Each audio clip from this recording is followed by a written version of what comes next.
Sur la côte pacifique au nord-ouest des États-Unis, les huîtres sont au centre de toutes les attentions. Elles sont recherchées plus que jamais après la marée noire dans le golfe du Mexique. Seul problème, elles sont en train de disparaître. En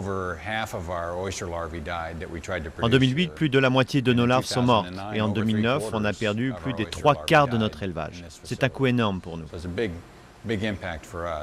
Et ce coût n'est pas ressenti uniquement par les ostréiculteurs.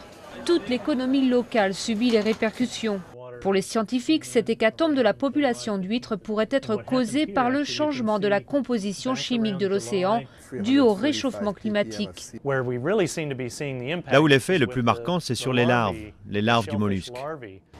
Un tiers du dioxyde de carbone rejeté dans l'air chaque jour, qui provient en grande partie des énergies fossiles, est absorbé par les océans.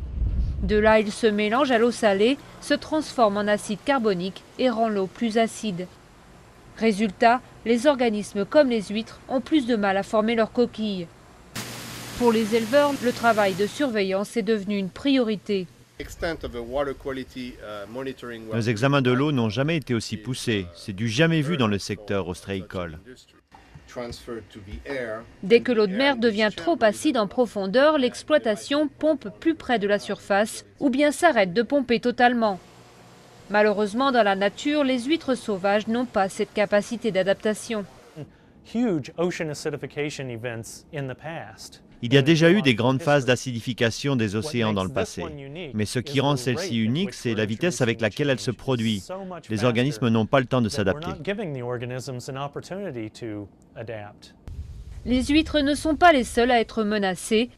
Leur disparition est un des premiers avertissements des effets du changement climatique qui pourrait se propager à toute la chaîne alimentaire à travers nos océans.